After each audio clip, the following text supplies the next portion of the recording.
are exposed to that vision of the financial system managed in such a way that that magnitude. There is some risk that I think on balance the forecast probably should be a little bit lower than they are now, because we're about -1 for Korea. It looks very weak in the first half of this year, and while I think the turnaround will come this summer or this fall, that is not yet clearly apparent. Thailand, I think, will follow a similar path.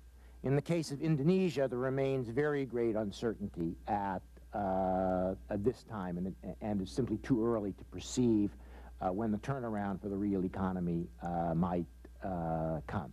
So the economies that are sort of at the heart of the crisis, there are some, apart from the Asian crisis, we would not be expecting that over the next 2 decades, these 4 economies would turn in the same type of growth performance that has characterized the last 3 decades.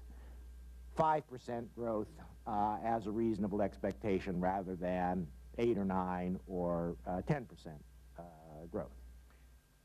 But if those pressures come and your economy, your institution, your policies are weak, that's when you get into big trouble. And our assessment is that while Japan is losing export competitiveness vis-a-vis the rest of Asia, it's enjoying very strong competitiveness vis-a-vis North America and Europe, which will continue to be fairly rapidly expanding economies. So we think that Japan can turn from negative growth in the first half of this year to slightly positive growth in the second half of this year, and then perhaps picking up some momentum in 1999. Hans Tietmeyer would be a bit worried, too, that somebody would be on the other side of that